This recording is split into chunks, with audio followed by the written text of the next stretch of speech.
একজন ছেলে, একজন মেয়ে। বিকেলের নরম আলো, চারপাশে মানুষের ভিড়, কিন্তু ওদের দুজনের চোখে তখন শুধু একে অপরই। ছেলেটা শান্ত গলায় বলল, আমরা কি সত্যিই বিয়েটার জন্য প্রস্তুত?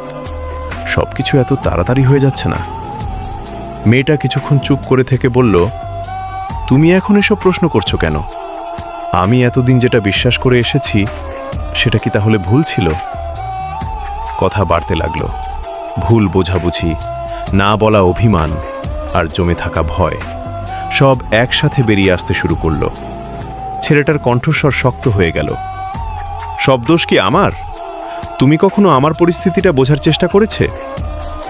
এই কথাটা মেয়েটার বুকে তীরের মতো লাগলো। তার চোখ ভিজে উঠল, ঠোঁট কাঁপতে লাগলো। কিছু বলতে চেয়েও সে আর পারল না। হঠাৎ করেই চোখের কোণ বেয়ে এক ফোঁটা জল গড়িয়ে পড়ল। ছেলেটা এক মুহূর্ত চুপ করে তাকিয়ে রইল, কিন্তু রাগ আর অহংকার তাকে থামতে দিল না। সে মুখ ফিরিয়ে নিল।